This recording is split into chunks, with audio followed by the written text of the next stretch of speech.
Le marché des véhicules de loisirs se porte bien. Ce créneau commencerait presque à saturer en termes de concept.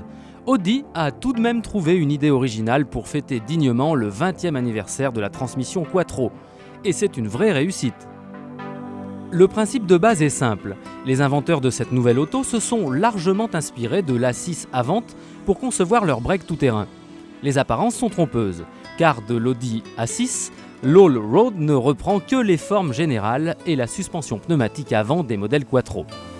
Châssis et suspension arrière pneumatique sont donc 100% nouveaux. L'aluminium est un matériau très largement utilisé.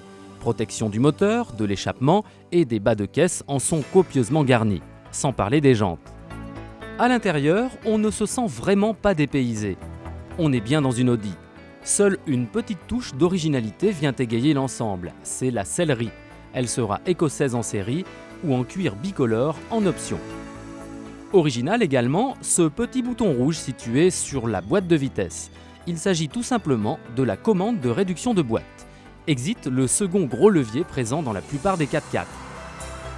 Sur asphalte, l'Allroad se conduit comme une vraie berline. Les ingénieurs d'Audi ont réussi un véritable tour de force en ne faisant pas l'impasse sur l'efficacité de conduite. Cela est tout simplement dû à la hauteur de caisse variable, et ce, grâce à l'implantation d'une suspension pneumatique. Les moteurs sont connus, il s'agit de deux 6 cylindres. L'un fonctionne au gasoil, c'est le récent 2,5 litres TDI 180 chevaux, l'autre fonctionne au super. Il n'est autre que l'ultra-performant 2,7 litres biturbo qui propulse la S4.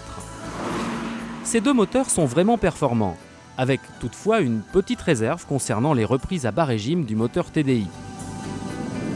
En franchissement, une simple action du doigt sur la commande de suspension permet d'élever la garde au sol de la voiture. Les rapports courts enclenchés, il suffit alors de se lancer à l'assaut des obstacles.